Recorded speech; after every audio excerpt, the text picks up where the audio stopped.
말씀을 함께 나누겠습니다. 말씀은 로마서 8장 29절에서 29절까지 말씀입니다. 신약성경 250조 로마서 8장 29절부터 8장 39절까지 말씀을 함께 나누겠습니다. 로마서 8장 29절 하나님이 미리 아신 자들을 또한 그 아들의 형상을 본받게 하기 위하여 미리 정하셨으니 이는 그로 많은 형제 중에서 맏아들이 되게 하려 하심이니라. 또 미리 정하신 그들을 또한 부르시고 부르신 그들을 또한 의롭다 하시고 의롭다 하신 그들을 또한 의롭게 하시니라. 그런즉 이 일에 대하여 우리가 무슨 말하리요? 만일 하나님이 우리를 위하시면 누가 우리를 대적하리요? 자기의 아들을 아끼지 아니하시고 우리 모든 사람들에게 가까이 주시니와 어찌 그러므로 함께 모든 것을 우리에게 주시지 아니하겠느냐. 누가 능히 하나님께 택하신 자들을 고발하리요? 의롭다 하신 이는 하나님이시니 누가 정죄하리요? 죽이실 뿐 아니라 다시 살아나신 이는 그리스도 예수시니 그는 하나님 편에 계신자요 우리를 위하여 감사하신 자시니라. 누가 우리를 그리스도의 사랑에서 끊으리요? 환난이나 곤고나 박해나 기근이나 적신이나 위험이나 칼이랴. 비록 전도 우리가 저비를 주를 위하여 죽임을 당하게 되며 도전하려 양 같으니 여김을 받은 말이나 한것 같으니라. 그러나 이 모든 일에 우리를 사랑하시는 이로 말미암아 우리가 넉넉히 이기느니라. 내가 확신하노니 사람이나 생명이나 신선이나 모세들이나 현대이나 장래이나 능력이나 함께 읽겠습니다. 고통이나 기쁨이나 가난 어떠한 기쁨이라도 우리를 삼게 하소서. 하나님의 사랑에서 끊을 수 없으리라. 아멘. 찬양 292장 주없이 살 수 없네 찬양 올려드리겠습니다.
우리 서로 인사하겠습니다. 예수 그리스도 안에서 사랑합니다.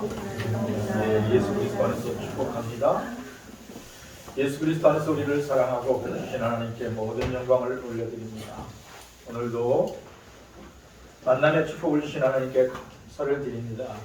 우리의 인생이 고난 중에도 이겨내고 환난 중에도 참아낼 수 있는 것은 끊을 수 없는 사랑이 있기 때문이다. 오늘 그런 말씀 중에 읽으면서 깨닫게 됐습니다. 설교를 준비하면서 47년 전 천국에 가신 어머니를 생각해 봤습니다. 천국에 가기 시전 우리 어머니는 이 땅에 사시는 동안 부족한 저를 위하여 날마다 매일 새벽 기도를 하셨습니다. 제가 목회자가 된 것도 어머니의 사랑 못이죠. 목회자가 된 것 같습니다. 끊을 수 없는 어머니의 사랑을 통하여 깨달은 게 뭐냐면 끊을 수 없는 하나님의 사랑을 오늘 말씀을 통하여 깨달았습니다. 저에게 어머니가 없었다면 지금 하나님을 기억하지 못했을 것 같아요. 우리가 다 그래요. 하나님은 보이지 않아요. 그런데 우리 곁에 왔던 우리 어머니, 우리 아버지를 통해서 하나님의 사랑을 깨닫게 됩니다. 로마서 8장 32절 같이 다시 한번 읽어보겠습니다. 32절 자기 아들을 아끼지 아니하시고 우리 모든 사람을 위하여 내주시니가 어찌 그 아들과 함께 모든 것을 우리에게 주시지 아니하겠느냐. 아멘. 어떤 집사님이 동생이 자식이 없어 걱정을 하니까 동생에게 그랬어요. 너 걱정하지 마. 동생이 애를 못 낳고 오랫동안 있으니까 내가 아들 5이 있지 않니? 그래서 네가 계속 아들을 못 낳으면 우리 5명의 아들 중에서 1명을 너한테 줄게 이렇게 약속을 했어요. 근데 세월이 한참이 지나도 동생에게 아이가 생기지 않는 거예요. 그래서 이제 동생이 말은 하지 않았지만 동생이 약속한 게 있어서 그 언니가 누굴 입양을 보내지? 여동생한테. 그러면서 이렇게 생각을 해봤어요. 그랬더니 장남은 장남이랑 못 주겠고 둘째 아들을 딱 생각해보니까 둘째 아들은 공부 잘하고 너무 똑똑해요. 그래서 못 주겠어요. 셋째 아들을 딱 보니까 얼굴이 제일 잘생겼어요. 장동훈같이 생긴 거예요. 근데 셋째 아들을 줄 수가 없어요. 왜냐면 자기 체면을 살려줄 수 있는 유일한 아들이거든요. 근데 넷째 아들은 또 줄 수가 없는 게 뭐냐면 병약하고 힘이 약해요. 그래서 불쌍해서 못 주겠는 거예요. 근데 5째 아들을 딱 보니까 너무 귀여워요. 눈에다 넣어도 아깝지 않은 아들이에요. 그래서 5명 다 줄 수 없어. 그리고 생각하고 여동생한테 가서 동생한테 했어요. 나 애들 못 줘. 이렇게 얘기를 했어요. 그러던 우리 집사님이 이제 설교를 듣는데 그날 설교가 뭐냐면 하나님께서 외아들 독생자 예수님을 우리를 위해서 주셨습니다. 이게 이제 설교예요. 아마 부활절 설교 같아요. 그분이 십자가에 못 박히셨다가 이제 사흘 만에 부활하셨습니다. 근데 벼랑간에 성령께서 그 집사님의 마음을 확 만지시는 거예요. 이 집사님이 이 5명의 애를 어떻게 키웠다고요? 끊을 수 없는 하나님의 그 자기 사랑 있잖아요. 그 엄마의 사랑으로 이 5명을 키웠어요. 그러면서 정말 눈에 넣어도 안 아플 만큼 이 자식들을 키운 거예요. 근데 하나님께서 그렇게 사랑하는 독생자 1명을 나를 위해서 주셨단 말이야. 이러한 하나님의 마음이 느껴지는 거예요. 성령이 그 집사님의 마음을 만져주셨어요. 집사님이 설교 내내 울었어요. 그리고 얼마나 하나님의 마음이 아팠을까. 그러면서 하나님 앞에 2손 모으고 기도했어요. 하나님, 이 끊을 수 없는 사랑으로 제가 5명의 아이를 키웠는데 정말 이 끊을 수 없는 사랑의 마음을 우리 아이들에게 전해줄 수 있도록 하나님, 제 삶을 통하여 이 끊을 수 없는 하나님의 사랑을 제가 깨달았습니다. 제가 이 사랑을 아이들에게 전할 수 있도록 제 삶을 거룩하게 지켜주십시오. 이렇게 기도했어요. 하나님의 사랑은 여러분의 그 하나님을 향한 거룩한 마음으로 전달되는 거예요. 제가 누굴 때문에 이렇게 목회자가 됐다고요? 우리 어머님 때문입니다. 어머니의 거룩한 삶, 어머니의 힘실된 삶 때문에. 그래요. 우리들의 삶의 이야기는 하나님의 사랑을 깨닫게 해요. 사도 바울은 말씀하셨어요. 하나님께서 자신의 아들을 아끼지 아니하시고 모든 사람을 구원하시기 위하여 자신의 아들 예수 그리스도를 십자가에 못 박게 하셨다. 허락하셨다. 그래서 뭐라고 말씀하시냐면 하나님께서 독생자 예수님을 여러분을 위해 죽게 하셨어요. 십자가에서. 그런데 그 아들과 함께 모든 것을 주시지 않겠느냐 하는 말씀이 오늘 우리가 읽었던 말씀이에요. 그래요. 부활하신 그 십자가에서 죽으셨다가 사흘 만에 부활하신 그 예수 그리스도, 그 성자 하나님은 하나님이세요. 그래서 우리가 오직 예수 믿음으로 끊을 수 없는 하나님의 사랑의 마음을 품고 기도하면 하나님이 응답하시겠다는 게 하나님의 뜻이에요. 무엇을 구하든지. 요한복음 15장 7절 같이 읽어보겠습니다. 너희가 내 안에 거하고 내 말이 너희 안에 거하면 무엇이든지 원하는 대로 구하라. 그리하면 이루리라. 그러니까 예수님이 뭐라고 그랬냐면 너희가 내 안에 거하고 내 말이 너희 안에 거하면 무엇이든지 원하는 대로 구하라. 그리하면 이루리라. 예. 우리가 예수님의 안에 있는 것을 먼저 깨달아야 돼요. 예. 끊을 수 없는 하나님의 사랑 안에 우리가 있는 것을 우리가 믿어야 돼요. 그리고 우리가 무엇이든지 구하면 하나님이 응답하신다는 거예요. 이 말 속에 무슨 뜻이 있냐면 창조주 하나님께서 이 땅에 살아가는 우리에게 집을 주셨어요. 근데 집을 주신 하나님이 가구는 왜 안 주시겠다는 거예요.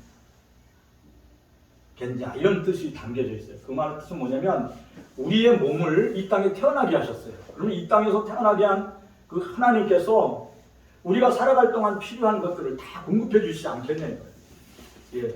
사랑하는 성도들이 살아가는 날 동안 먹을 것, 또 살아가는 날 동안 필요한 것들을 하나님 다 공급해 주신다는 거예요. 그래서 우리에게 준 게 뭐냐면 예수 그리스도의 이름으로 기도하라는 거예요. 무엇이든지 원하는 대로 구하라. 그리하면 이루리라는 거예요. 사랑하는 성도들이 기도로 살아가기를 축원합니다. 예수님 고맙습니다. 예수님 감사합니다. 그리고 늘 기도로 하나님께 간구하고 살기 바랍니다. 여러분 안에 이미 성령이 와 있어요. 내주하는 성령의 그 연약함을 우리를 도우시는 성령을 의지하여 예수 그리스도의 이름으로 기도하는 성도들이 되기를 축원합니다. 진정 가난을 이기는 힘은 무엇일까 생각해봤어요. 그리고 또 하나는 뭐냐면 제 속에 열등감이 있거든요. 근데 이 열등감에서 벗어나려면 정말 이걸 이기려면 어떻게 해야 될까 생각했어요. 그래서 깨달은 게 뭐냐면 끊을 수 없는 하나님의 사랑이 내 마음속에 있으면 내가 열등감을 이겨낼 수 있겠다. 그런 믿음이 생겼어요. 사랑하는 성도들 마음속에 우리 어머님이 날 사랑하는데 또 우리 아버지가 날 사랑했는데 더 나아가서 나의 하나님이 나를 끊을 수 없는 그 사랑으로 나를 덮어주고 있는데 난 죽지 않을 거야. 죽어도 살고 살아도 영원히 살고. 그런 마음이 이제 그 마음속에 있다 보니까 깨달은 게 뭐냐면 나는 천국 가는 사람이잖아. 그리고 나는 지금 죽어도 천국 가는 거고 이 땅에 살아도 하나님이 늘 나를 지켜주시잖아. 생각이 바뀌는 거예요. 예, 자신감이 생겨요. 사랑하는 성도들이 끊을 수 없는 하나님의 사랑을 마음에 품고 열등감에서 벗어나기를 축원합니다. 하나님 감사합니다.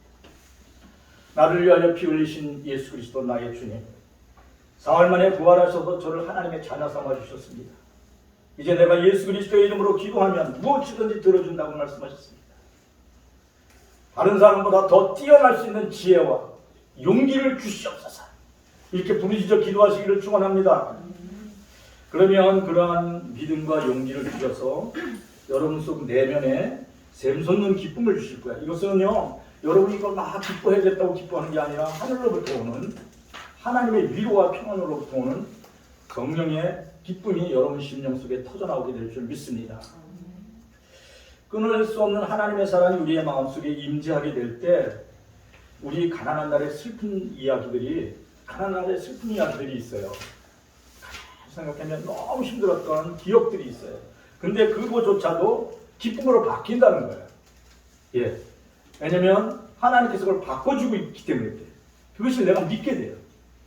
사랑하는 성도들이 전적으로 끊을 수 없는 하나님의 사랑을 기억하시기를 바랍니다. 그리고 예수 그리스도 이름으로 기도하랬지. 그리고 기도하시기를 축원합니다. 그러면 상황을 바꿔주세요. 성령께서 여러분을 도와서 계속 기도해 주세요. 기도할 수 없는 여러분을 향하여 성령께서 도와주세요. 연약하여 정말 할 수 없을 때 탄식하는 심령으로 성령께서 우리의 기도를 도와주신다고 했어요. 그래서 이 시간도 끊을 수 없는 하나님의 사랑이 나를 붙들고 있음을 기억하시기를 축원합니다. 이 기억한다는 게 너무 중요한 거예요. 예, 47년 전에 하늘 날아간 우리 어머니를 내가 어떻게 기억해요? 하나님이 여기에 내 속에 기억할 수 있는 DNA를 두신 거예요. 그래서 이게 하나님의 사랑을 깨닫게 하시는 거예요. 끊을 수 없는 하나님의 사랑이 우리의 마음속에 있으면 우리가 연약해도 외롭지 않아요. 우리가 부족해도 혼자 있어도 낙담하지 않아요. 왜냐하면 우리의 연약함을 도우시는 성령 하나님을 체험할 수 있기 때문에 그렇습니다. 사랑하는 성도들 마음속에 끊을 수 없는 하나님의 사랑을 힘입어 다시 일어나서 다시 시작해보는 성도들이 되시기를 축원합니다. 성령께서 여러분을 돕고 계세요. 자, 우리 한번 외쳐보겠습니다. 다시 일어서자. 다시 시작해보자. 네, 다시 시작해보시고 다시 일어나서 걸어보시기를 축원합니다. 로마서 8장 33절에서 35절 말씀 같이 읽어보겠습니다. 누가 능히 하나님께서 택하신 자들을 고발하리요 의롭다 하신 이는 하나님이시니 누가 정죄하리요 죽으실 뿐 아니라 다시 살아나신 이는 그리스도 예수시니 그는 하나님 우편에 계신 자요 우리를 위하여 간구하시는 자신이다.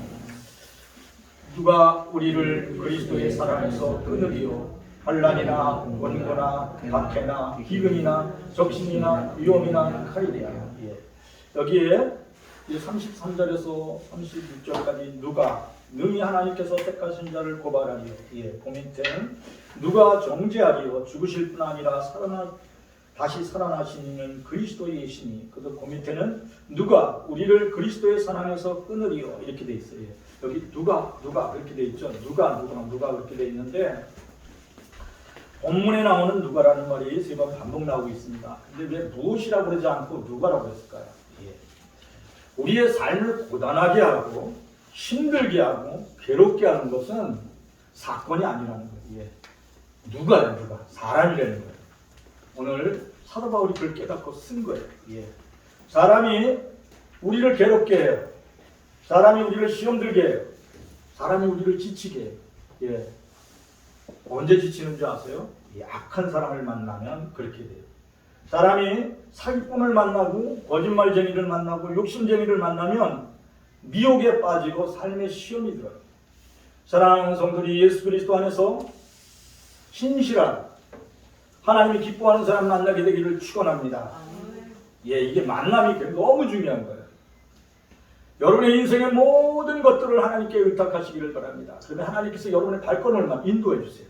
악한 자를 피하게 하세요. 거짓되고 사기꾼, 거짓말쟁이, 욕심쟁이를 분별할 수 있는 분별의 영을 더하여 주세요. 제가 기도하면서 깨달은 거예요. 하나님, 저의 발걸음을 하나님 인도해 주세요. 저의 인생의 여정을 남은 이제 인생의 여정을 저를 붙들어 주세요. 이렇게 기도했을 때 뭘 깨닫게 했냐면 사랑하는 자야 아무것도 두려워하지 말라. 여호와 하나님께서 너의 발걸음을 인도할 것이 아닌 믿음을 주시더라고요. 사랑하는 교소 성도들을 위하여 기도할 게 뭔가 생각해봤더니 여러분의 사랑하는 성도들이 삶에 시험 들지 않고 미혹에 빠지지 않으려면 이 하나님이 기뻐하시는 사람을 만나야 돼요. 그러면 먼저 여러분이 하나님 경외하기를 기뻐해야 돼요. 하나님을 어떻게 섬겨야 되냐면 마음을 다하고 그 뜻을 다하고 그 다음에 뭐죠? 목숨을 다하고 이렇게 쓰여 있어요.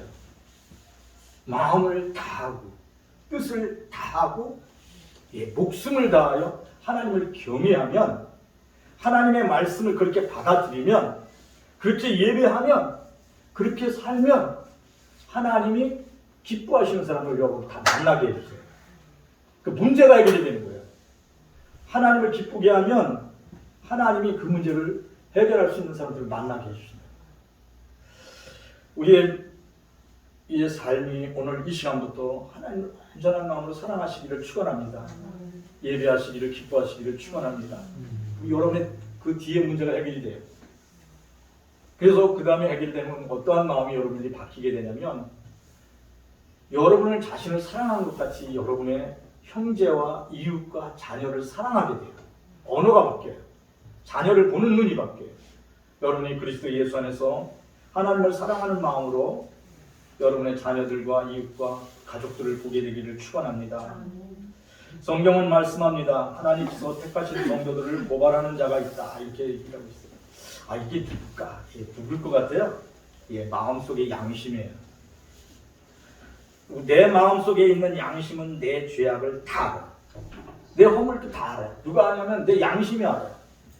그 마음 속에서 여러분의 마음속에 생각 속에 양심이 지적을 하면 생각나게 하면 바로 십자가 앞에 무릎 꿇고 회개하시기를 축원합니다. 내가 거짓말했지. 내가 또 거짓말했네. 그러면 십자가 앞에서 회개하세요. 주님, 나를 부르시고 나를 선택하시고 나를 하나님 자녀 되게 하신 주님, 너무 부족해요. 내 양심이 나를 찌릅니다. 내가 정말 회개할게요. 나를 용서해 주세요. 그러면 여러분을 택하시고 부르시고 하나님 자녀 삼으신 하나님께서 다 용서해 주시는 거예요. 근데도 양심이 나를 알아요. 내가 나를 안다. 근데 계속 회개를 안 해요. 그러면 여러분들은 화인 맞은 영혼이 돼요. 근데 양심은 여러분을 계속 깨울 거예요. 앞으로도. 그럴 때마다 하나님 앞에 서서 진심으로 회개하기를 축원합니다. 회개는 뭐냐면 십자가 앞에서 자신의 죄를 고백하는 거예요. 그리고 용서받은 것을 믿고 하나님께 돌아오는 생활을 계속 기쁜 생활을 하는 거예요. 하나님이 원하시는 선한 생활을 하는 거예요. 선한 생활 중에서 가장 중요한 게 뭐냐면 근심하지 말라 이렇게 말되어 있어요. 하나님을 믿으니 너는 근심하지 말라. 하나님을 믿는 너는 근심하지 말라는 거예요. 여러분, 근심하는 게 죄예요. 염려하고 근심하는 게 죄라고요. 하나님의 앞에 딱 계신 하나님을 부인하는 거나 마찬가지예요. 하나님은 내가 너를 도와줄 수 있는데 이렇게 말씀하시는데 아니요, 하나님 저 못 도와요. 제가 얼마나 어려운 환경에 있는데 저를 도와주세요. 이렇게 하는 거랑 똑같은 거예요. 사랑하는 것을 근심하고 염려하지 않게 되기를 축원합니다. 여러분의 두려움을 해결해 주실 분은 살아계신 하나님이에요. 얼마나 크신 하나님이냐면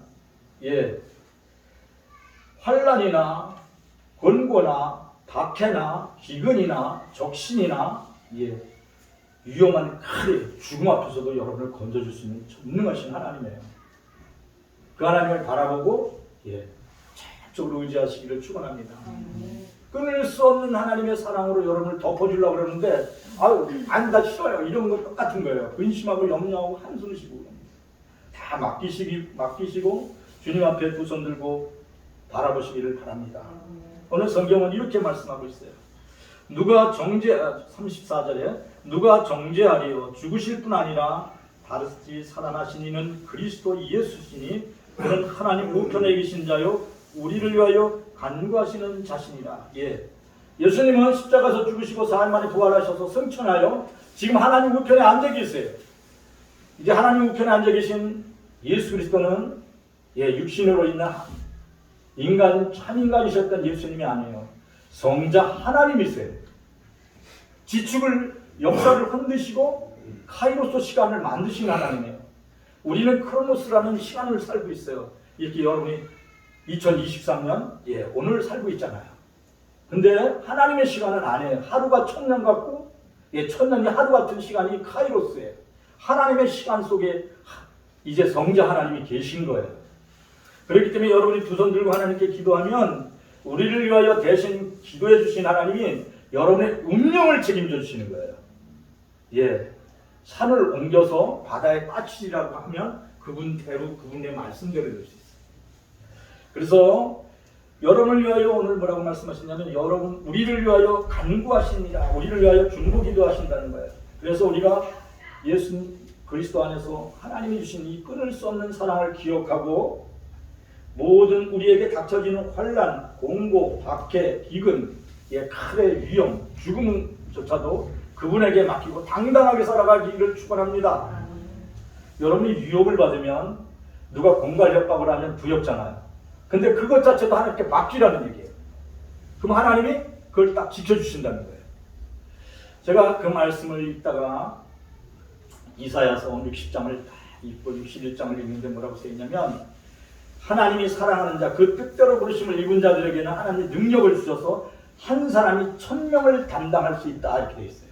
작은 나라가 강국이 된다 이렇게 써 있더라고요. 깜짝 놀랐어요. 예, 여러분들이 성령 안에서 사로잡혀 살아가기를 축원합니다. 그러면 여러분의 한 사람의 그 중보 기도를 통하여 천명이 변화돼요.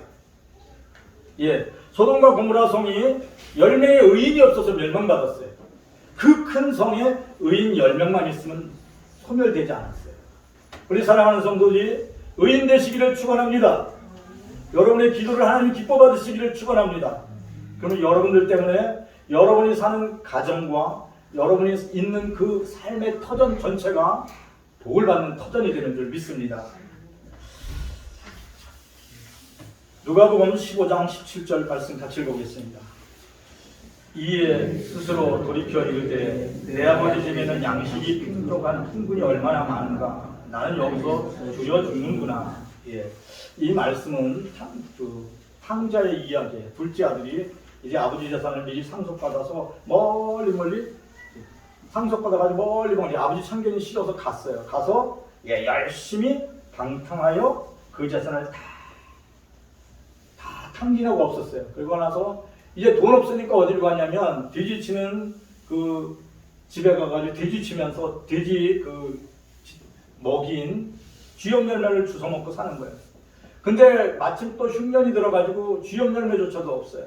그러니까 오늘 어떻게 되냐면 양식이 스스로도 이렇게 이르되 나는 여기서 줄여 죽는구나. 예, 굶어 죽는 환경까지 간 거예요. 노숙자에서 한 단계 더 내려가가지고 굶어 죽는 그 처지까지 간 거예요. 그러니까 이 아들이 어떻게 되냐. 나는 여기서 굶어 죽는구나. 줄여 죽는구나. 탄식하는 거예요. 인생 중에서 많은 서름이 있어요. 근데 어른들이 그렇게 얘기를 해요. 나는 그렇게 굶어보진 않았어요. 근데 굶는 게 제일 힘든 여정이라고 그래요. 너무 힘든 이 굶는 게. 근데 제가 금식 기도를 자주 이제 기도원에 금식 기도원 가서 기도했는데 딱 4월 금식하니까 죽 먹는 사람이 그렇게 부럽더라고요. 근데 일주일 금식하니까 냄새가 맡아도 그냥 너무 이거 정말 굶주리는 게 힘든 거구나. 그래. 근데 이렇게 지금 이 아들이 부잣집 아들이 굶주리는 사람이 된 거예요. 그래서 혼자서 정말 이제 굶주리고 정말 죽을 지경이 되니까 자기 잘못을 깨닫게 된 거예요. 그래서 완전히 인생에 실패한 이 둘째 아들은 굶주림 속에서 깨달은 게 뭔지 아세요? 예, 아버지 사랑을 깨달았어요. 내가 아버지 밑에 있을 때 너무 좋았는데, 아버지 밑에 있을 때 너무 좋았는데. 예, 하나님은 우리가 실패를 하게도 해요. 우리가 완전히 바닥으로 쳐서 아무것도 기억할 수 없게도 만들 수도 있어요. 왜 그렇게 하셨을까? 제가 생각해 보니까 하나님의 사랑을 기억하라고 이렇게 하시는 거예요. 그래서 이 아들이 깨달은 게 뭐냐면, 그래도 나는 아버지 집으로 가자. 아버지 나 사랑했었잖아. 그러니까 나는 이제 아버지 집에 가서 이제 아들이라는 말하지 못하겠어. 그래서 이제 아버지 사랑을 기억하고 돌아가는 이야기가 15장 18절부터 있어요. 같이 읽어보겠습니다. 내가 일어나 아버지께 가서 이르기를 아버지 내가 하늘과 아버지께 죄를 지었사오니 지금부터 아버지 아들이야 이 걸음을 감당하지 못하겠나이다. 나를 품꾼의 하나로 보소서 하리라 하고 이에 일어나 아버지께로 돌아가니라. 거리가 먼데 아버지께서 그를 보고 친히 여겨 달려와 목을 안고 입을 맞추니 이제 결심을 했어요. 나는 아버지한테 가서 난 아버지 아들이라고 이제 안 그럴게요. 난 정말 죽을 죄인이었어요.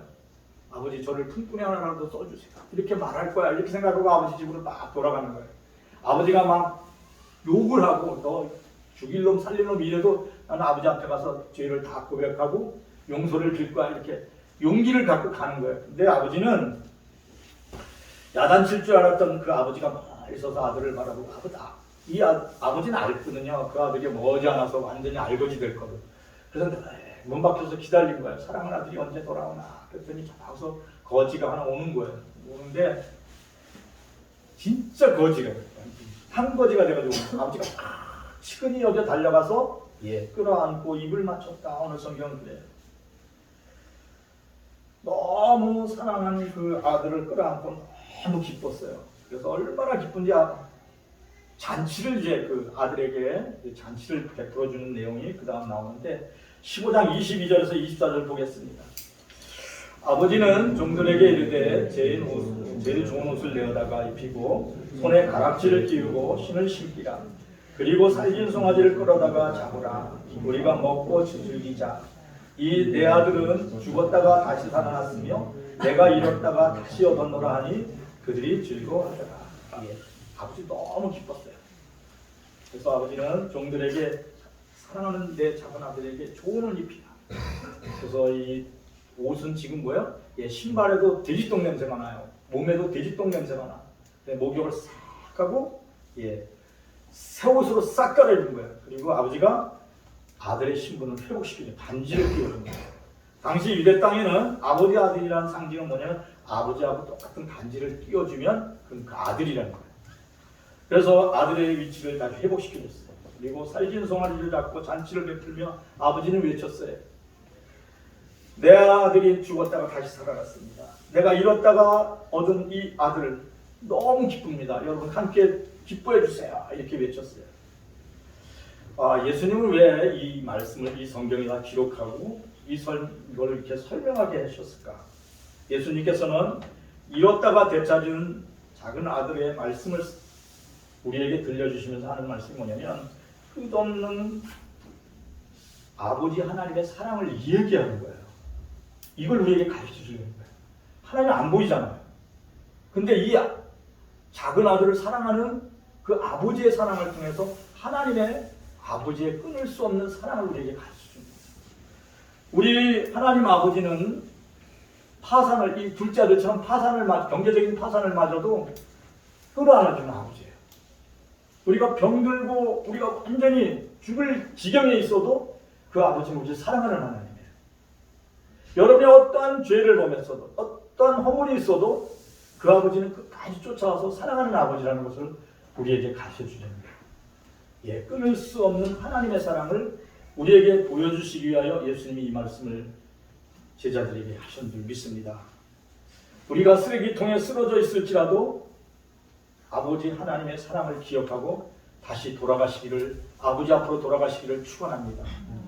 그건 아버지는 여러분을 품에 안고 입 맞추고 새 옷을 입혀주세요. 그리고 아들과 딸이라는 인증반지를 껴주시는 줄 믿습니다. 이것이 성령이 여러분이 하나님의 자녀인 것을 보증한다는 뜻이에요. 로마서 8장 38절 39절 같이 읽어보겠습니다.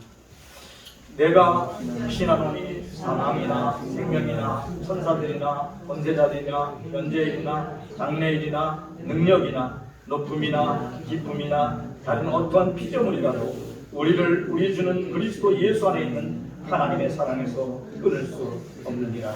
아멘. 미국 스위스턴시 어느 한 교회의 주일 예배 시간에 할아버지 한 분이 저기 맨 앞에 딱 앉아 계십니다. 온화한 맑은 모습의 할아버지가 이제 목사님의 그 소개를 받고 이제 간증을 시작했습니다. 그래서 할아버지가 뭐라 하냐면 제가 젊었을 때 있었던 말씀을 드리겠습니다. 어느 날 저는 아들과 아들 친구를 데리고 바다에 나갔습니다. 보트를 타고 한참을 나갔을 때 갑자기 큰 파도가 쳐서 보트가 뒤집어졌어요. 저희들 우리 3명이 탔던 배가 뒤집어지는 순간 2명대를 제가 탁 잡았는데 한 개밖에 못 잡았습니다. 나머지는 다 떠내려갔어요. 근데 저쪽에서 아들과 아들 친구가 허우적대고 있어요. 근데 그 순간 이 2명대를 누구에게 준지, 우리 아들한테 주나? 아니 아들 친구한테 주나?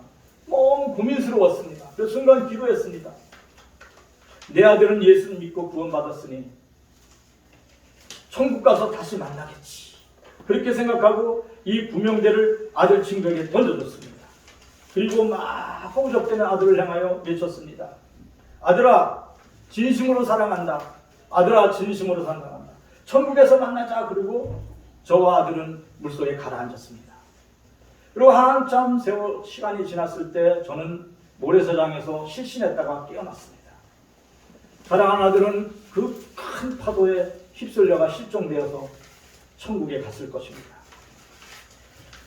그래서 저는 그 자리에 앉아서 수없이 울었습니다. 사랑하는 아들아, 천국에서 만나자. 사랑하는 아들아, 천국에서 만나자. 수없이 부르짖어 기도했습니다. 또한 구명조끼를 받았던 아들의 친구는 살아있어서 지금 이 뒤에 있는 목사님이십니다. 이렇게 할아버지거든요. 근데 뒤에서 이 할아버지의 간증을 듣고 있는 정말 그 아들, 그 할아버지의 아들 대신에 살아서 이제 50이 넘은 이 뒤에 서 계신 그 목사님은 막 우는 거예요. 그러면서 그렇게 목사님은 그랬어요. 사랑하는 친구야, 천국에서 만나보자. 이렇게 고백하면서 설교를 하고 그렇게 얘기했어요.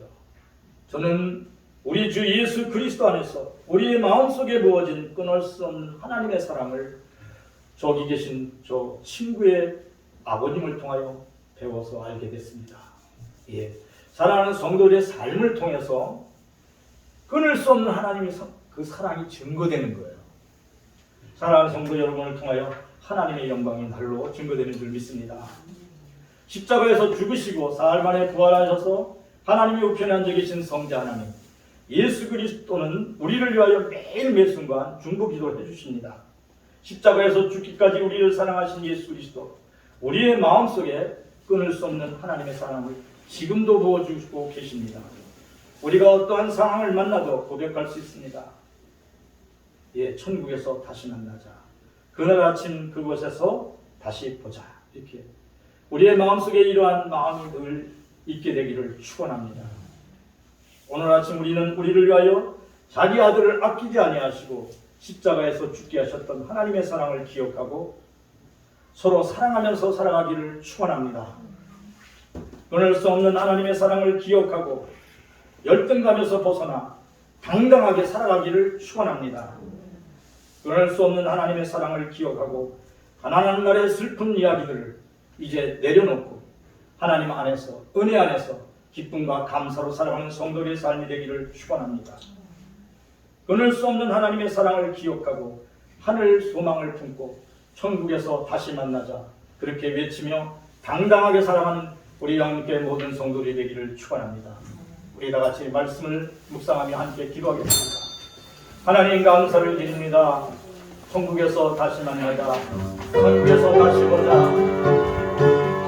하나님 감사합니다. 하나님 고맙습니다. 감사합니다. 그리스도 예수 안에서 하나님을 믿음으로 천국의 소망을 갖게 하신 하나님 감사합니다. 그 어느 날인가 만날 것을 기억합니다. 먼저 간 사랑하는 이들, 먼저 하늘나라에 간 사랑하는 이들을 생각하며 하나님께 감사드립니다. 하나님 고맙습니다. 그날 언젠가는 다시 천국에서 만날 것을 기억합니다.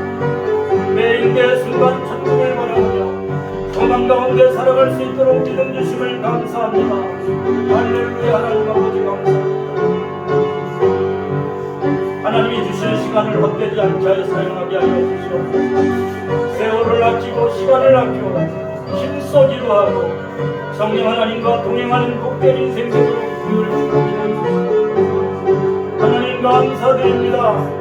사랑하는 성도들이 예수 그리스도 안에서 하나님의 하나님을 볼 수 없는 하나님의 사랑을 받고 당당하게 살아갈 수 있도록 힘과 용기를 주시옵소서. 하나님 감사드립니다. 어떠한 위협과 어떠한 고통에 관해서 하나님 용기를 잃지 않게 하여 주시옵소서. 이 세상 살아가는 날 동안 환난이나 공고나 박해나 기근이나 적신이나 위협이나 어떠한 위협이 닥쳐올지라도 사망의 권세 앞에서도 당당하게 하여 주시옵소서.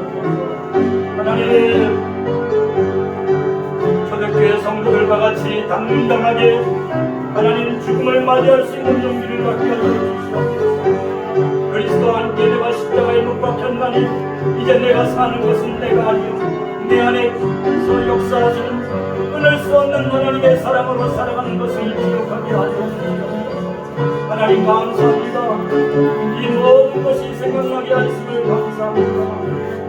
이 아침에 성령님께서 사랑하는 성도들의 심령을 위로하여 주시옵소서. 사랑하는 성도들의 생각을 위로하여 주시옵소서. 성령 하나님 감사합니다. 하나님 감사합니다.